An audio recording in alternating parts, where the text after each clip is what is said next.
Hello, this is Ashee from Crafting with Ashee and welcome to this video. This is the card I have to share with you today.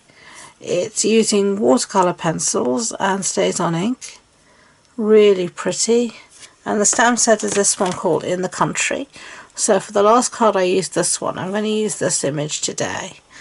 And we're just going to be playing around with our watercolour pencils to achieve a pretty watercolour effect.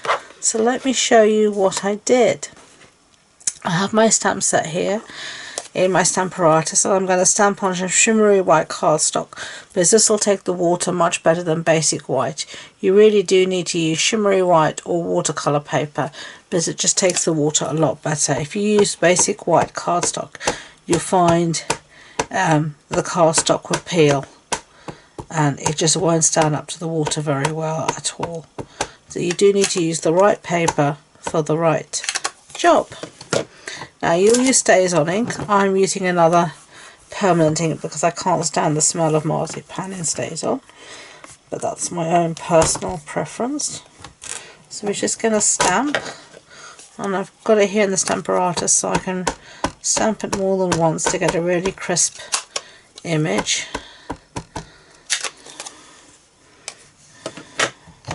So let's go again. Give it a really good press down. A bit of a thump. And there we go. There's our image ready to watercolour. So let's put our little magnet back where it belongs and clean up our stamp very quickly so that, because it is permanent ink, I like to clean it up straight away with my little Stampin chamois. So let's move that aside. I'm just going to put my Stamparatus aside. Okay, bring back this. I'm going to move my scrap paper, my grid paper, so that I've just done my normal cutting mat so that if any water gets anywhere, it won't affect it. And I'm just going to zoom in a little bit like that so you can see better. Now I'm going to use my watercolour pencils, as I said, to colour it in. I keep them here, just this little Harry Potter pencil case. So let's me get my water painters out. Got a whole selection here of different ones. That's a blender pen that we won't need. And I'm going to use both sets of watercolour pencils, 1 and 2. So I'm going to find, you have these come in different, you'll find lengths for your nibs, and so I'm just going to find one that works here. The water's coming through fine, and have a little cloth to hand, and let's first colour in. And what I'm first going to do is just lay down the colour everywhere, and then I'll come in and blend. So let's start off with our little wooden fence, I think, and I'm going to use, let's have a look what colours I've got. I've got Cajun Craze. I think I'll use that as my top colour. And you just lay a bit of colour down like this.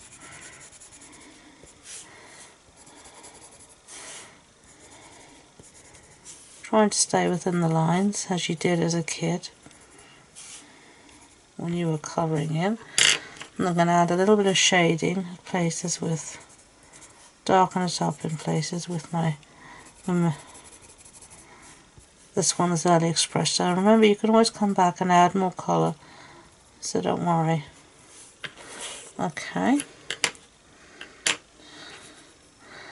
And then I'm going to add a little bit of brown, I think, here,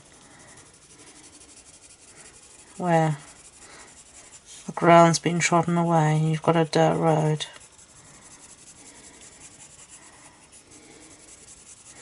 You can see here the cartwheels making the marks. So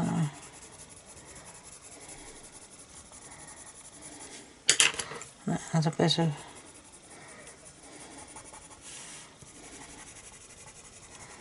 brighten it up a little with Cajun Craze. And then in the centre I'm going to start off with my green, so here where it's quite maybe dug up, I'm going to add this green in, which is garden green, and I'm going to add in just the odd patch of early espresso, just so it dices it up a bit. And now I'm going to add some green here, and I'm going to add again with my garden green for these trees in the background. Remember, dark colours make things look closer, lighter colours will make things look further apart.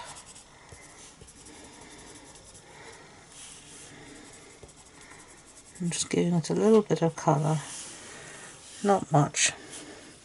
And then I want something different for the grass, so I'm going to go in with some of course Granny Apple Green.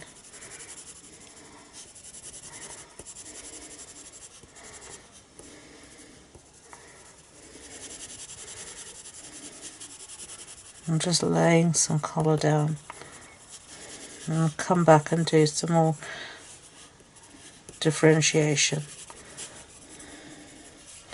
So that's what we've got so far. So I'm going to start doing some blending with my water.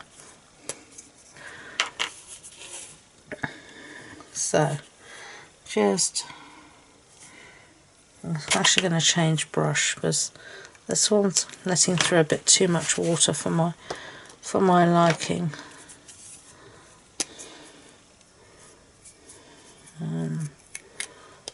Let's see.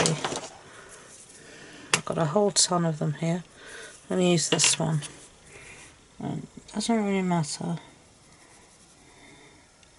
And I'm just going to blend out with my water paint to that colour. And you'll see where you've mixed colours, they mix beautifully. And if you want to take some colour off the brush, just rub it on the cloth. Just any old cloth. I was about to call it a lappy, which is in Afrikaans, in South Africa, what we would call it. And sometimes I forget not to use words from a different language because no one will understand it. Okay, so let's blend in some of these trees now. I'm definitely going to need to add extra colour here.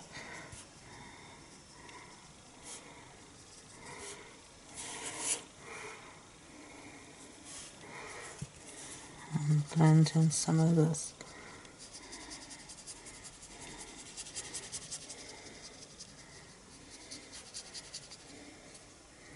Just be careful when you're going around areas that are totally dry yet that you don't blend areas that you don't want to blend.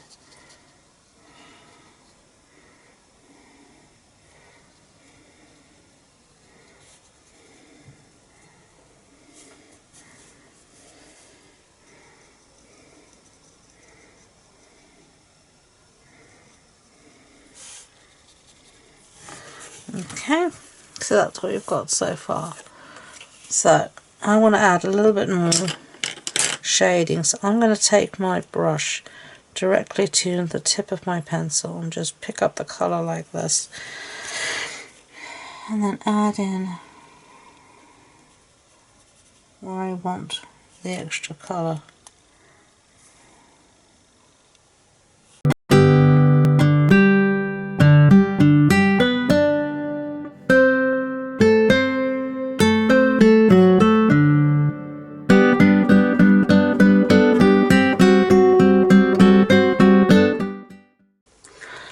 Okay, so we finished colouring in our little image, and then I've cut it out using the stitched rectangle dies, which are these ones here, and then I cut out a piece Tomato from Cajun Craze designer series paper, and this is from the family stack, and we're just going to stick one to the other. So let's do that. This is quite a simple card to put together. So simples like that.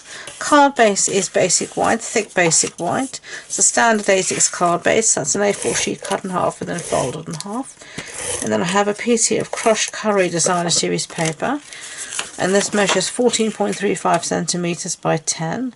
And both these pattern papers are from the Regal's family stack. Okay, so now we're going to stick this on top. So let's put a bit of adhesive on the back here and stick that down just like that.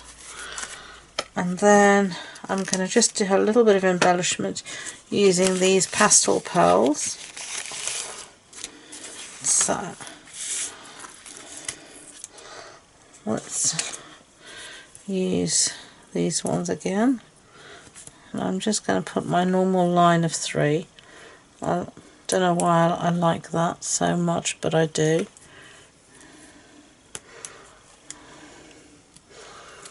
Okay, and I just store them. I've changed the way I store my embellishments. I bought these little pockets from Amazon, and I just store them like that. They're just A6 size.